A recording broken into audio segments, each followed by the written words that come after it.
up. Pictures up. Pictures up. Let's roll sound. Rolling. Rolling. Sound speed. Camera speed. Awesome. Take two. And action. Hi there, and welcome into Meet Me in the Movies Open Dialogue. This is Thomas Manning, and a few months ago, I shared a conversation with Emmy-winning composer Denise Santos, kind of going all throughout her career. You can find that interview over on elementsofmadness.com. And today, we're reconnecting with Denise to talk about her work on the new short film, A Family Guide to Hunting, directed by Zao Wang. This film is premiering at the Tribeca Film Festival this year. And it was really great to talk with Denise about her work rearranging an aria by Handel and how she incorporated that into the score for this film. And I appreciated her kind of digging into some of the nuts and bolts of the music compositions here. So thanks to Denise for her time and for such a wonderful conversation as always. And thank you all for watching and listening as we speak with Denise Santos about A Family Guide to Hunting.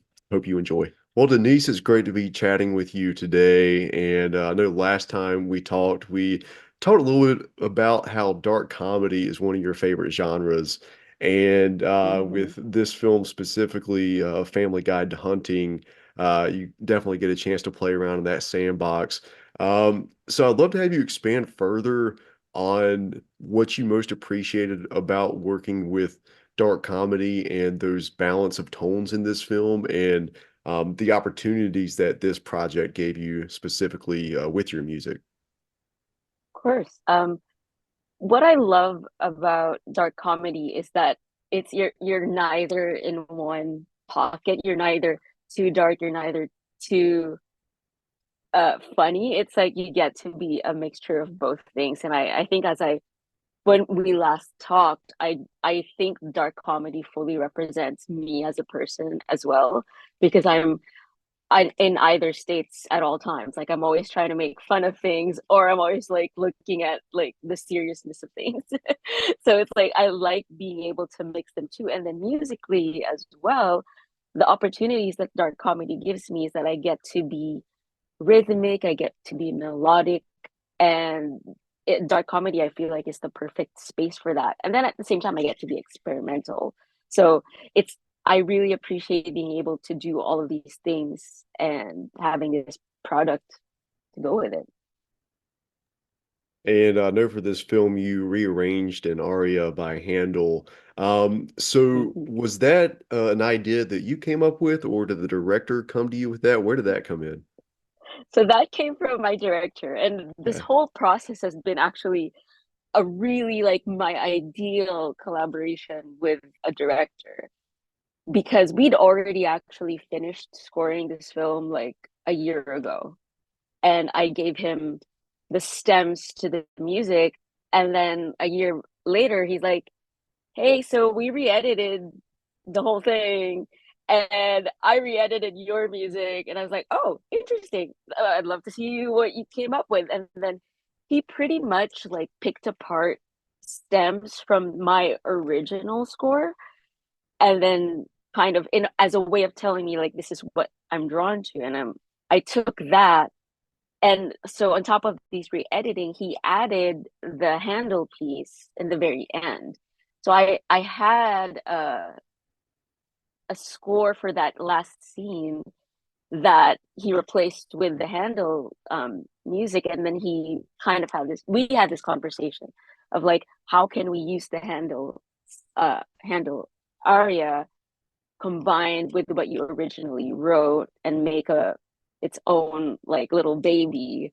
So it was like a mixture of like him wanting to use the aria and me infusing what I previously wrote, and this is what we came up with, and it was so amazing. And I happened to have talked to a friend of mine who is an opera singer, because it was like my birthday, and then she greeted me a happy birthday, and we were talking like, because we used to collaborate, and we were just like, hey, it would be so cool to collaborate on something again.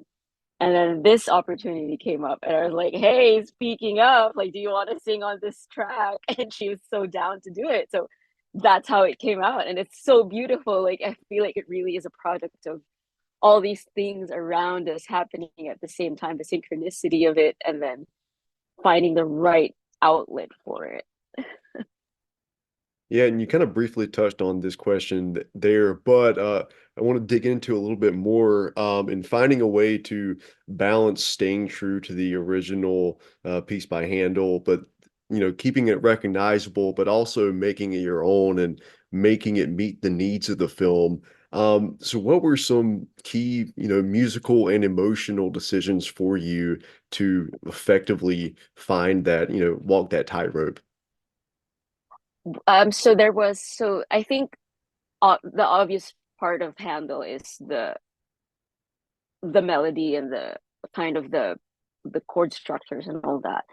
The way I infuse the tone of the score, every everything else before the Handel piece, is that I use a lot of woodwinds, which is also very present in the score, and a lot of like distortion and processing these woodwinds.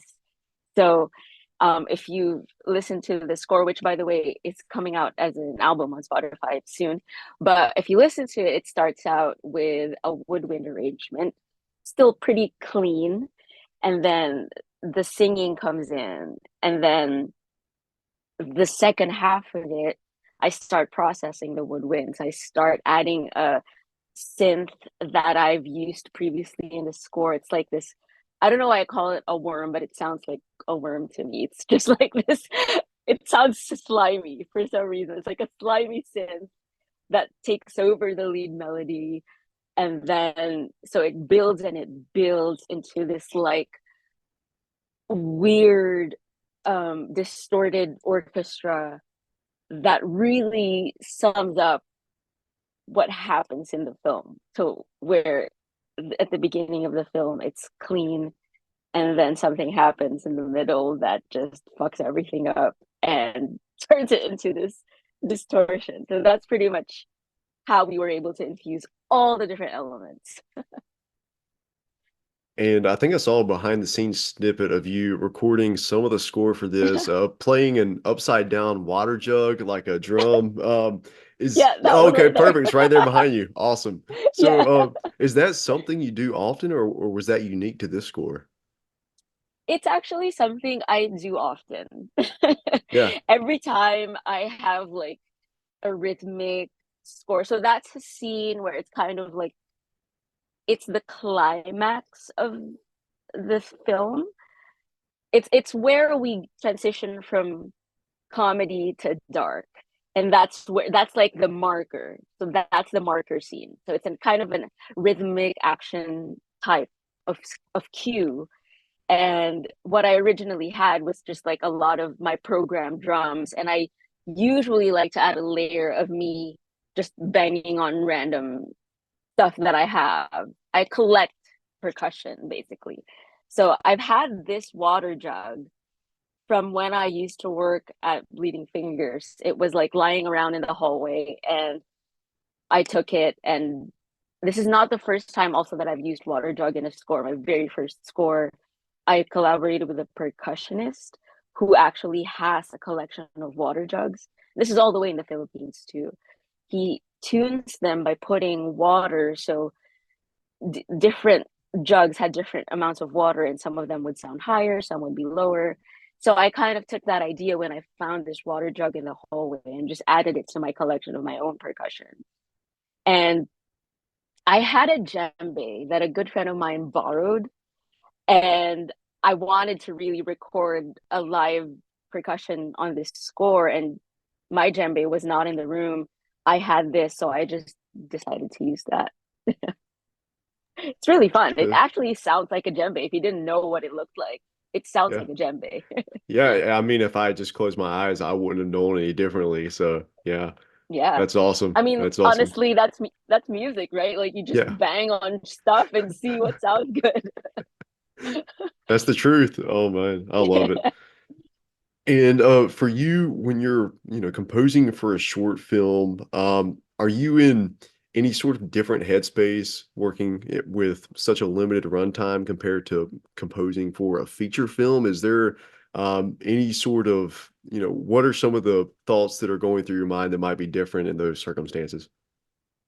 That's actually a really good question because that's one of the bigger conversations that Zhao and I had. It was like we don't have a lot of real estate to work with here. So we have to be really mindful of not overdoing it and also like giving room for the jokes to land.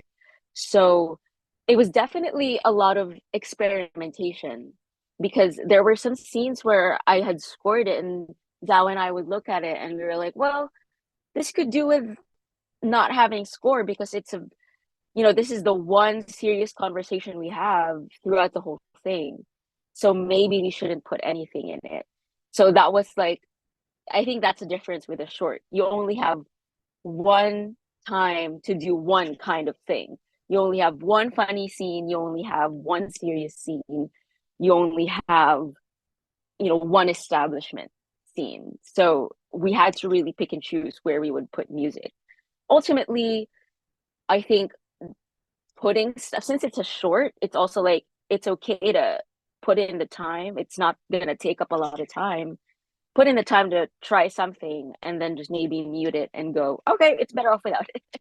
Which is also a process I find even with full features anyway. It's like we're really there to experiment. We're there to like see what's not working. It's better to have the option to see what's not working and then removing it than just going, what if, what could we put there? So yeah, I think there is the beauty of shorts is that you have a lot more time, I think, to experiment. So yeah. And this film is premiering at Tribeca, so congrats to you and your whole team on Thank that. you. Are you going to have a chance to attend that in person? Yes, I am Okay. going. So I Yeah. just booked my flight like yesterday. Awesome. Awesome. And Yeah. so for you sitting in an audience like that, and feeling the music affect an audience collectively, is that an experience for you as a composer that you're actually able to sit and live in and process, or is your mind elsewhere during those times in the audience? I mean, that's really hard to answer because I think the ADHD brain really turns on at screenings. It's like one part of me is thinking, listening to the audience and how they're reacting, and then a completely other part of me is like listening to the mix, the recording, like how could I have made this better, and I'm also hearing it in that theater for the first time. So I'm analyzing my mix and the mix of the sound designer. Like I'm analyzing so many things. So I mean, I think I enjoy it. I dread it. I enjoy it. It's everything. It's the whole experience. I'm sure it's the same experience for the director and the actors and literally everyone involved in the film is always divided into like letting go. This is the final product. And like, well, what could we have done better? It's Yeah. always like a two-part thing. But it's fun. I mean, also to answer this question, it's like even when it's not final, when I just have different people in the room watching the thing with me, and as I'm presenting the score, I also get a bit of a taste of what that feels like because like it's funny how something sounds different to you when other people are in the room. You almost like take on their psyche and then see the thing differently. So Yeah. it's just it's always different when you're by yourself and when you're with other people in the room, whether it's two more people or 100 more people in the room. Yeah. For sure. And you've mentioned working with Zao Wang and just a few different times over the course of this conversation, how that collaboration kind of brought something even more deeply out of you. What do you think it is about Zao as a filmmaker that activated that and that challenged you to really just bring the absolute best that you had to this? He is such a good collaborator. That's the like overarching experience that I've had. He's like he has ideas, but ultimately it's never set in stone. Like he's always conversing with you, like whether it's me as the composer, or I know he's done this with like the set designers, and it's always a conversation. It's never like, this is what I want, this is my vision. It's not, it never felt like that. It was always, what do you think of this? And it really gave me this room to also be the same towards him. It gave me the confidence to like bring up crazy ideas and just be willing to discuss it, be willing to be wrong, but also giving me hope that I could be right. So it was like such a beautiful collaboration, and to the very end we were always, he never really made me feel like I was exploring something that was wrong. So I think creating that environment, and it wasn't just Zao, it was also the producers.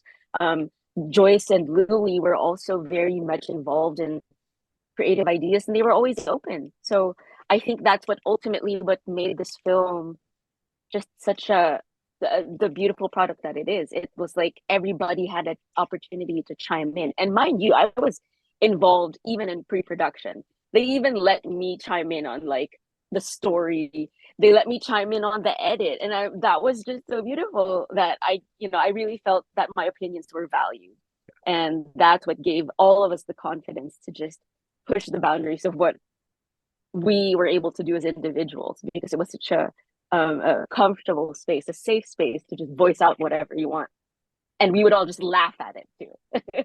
If it was like a stupid idea, we would laugh at it, and you'd go, okay, we can go with that. Or, you know what, it's a little too out there, but it was always welcome. So I assume that's a pretty unique experience for you as a composer to have that, have that say in something like the story. Was that something you'd experienced before?